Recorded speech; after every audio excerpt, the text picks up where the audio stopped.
Excellent schools. Our goal in this country is that we want to be the best in the world. We want our schools to exceed above everyone else's schools. Given that, we need to be setting school system-wide goals. I live in the state of Indiana, and I would like to see some changes in Indiana that are slightly different than what our government is proposing at the moment. I think we need to even the playing field. And part of that is to stop thinking of schools as individual districts. At this point, there's a great deal of competition between separate districts in our state.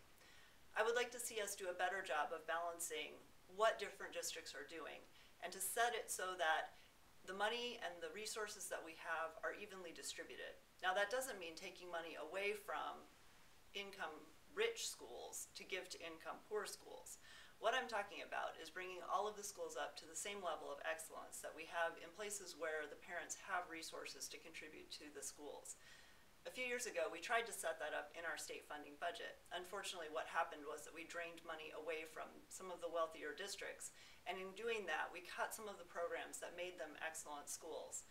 In the school district where I teach, we lost our science program. At a time when we are demanding science, technology, engineering, and mathematics, to lose a science program seems to be going backwards.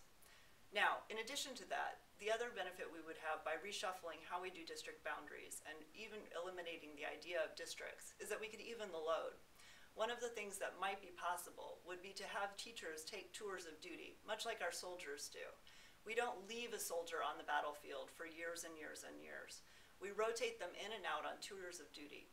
We know where the difficult schools are, the ones that are draining on our time and our energy and our spirits. I would like us to see us rotate teachers in and out of those schools so that no one set of teachers is constantly facing those demands. In addition to that, to have excelling schools, we need to look at the Teach for America model. As much as there's a problem with people only teaching for 2 years, there are some fabulous things coming out of Teach for America. And one of those is that we have 5 points from them that clearly explain what makes a good teacher. They've done a lot of research, and I think their research is very valid. What we know is that we need to set expectations for teachers. Teachers need to be required to plan.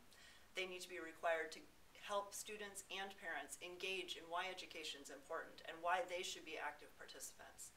Along with that, we know that teachers need to be using data to drive their instruction. Most of us are already doing that, but to have some accountability on those lines would be excellent. Evaluation of teachers then could be based on those principles, that we're looking for planning, we're looking for parent and student involvement, we're looking for how teachers assess and then use those assessments to help drive their instruction.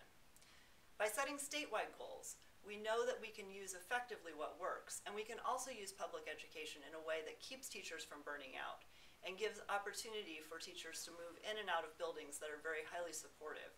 This would be a strength not only for our teachers, but also for our students and our public. We know that teachers must work together in order for schools to excel. Now, the problem that I have with the way the government's thinking about things comes even in our way that we talk about education.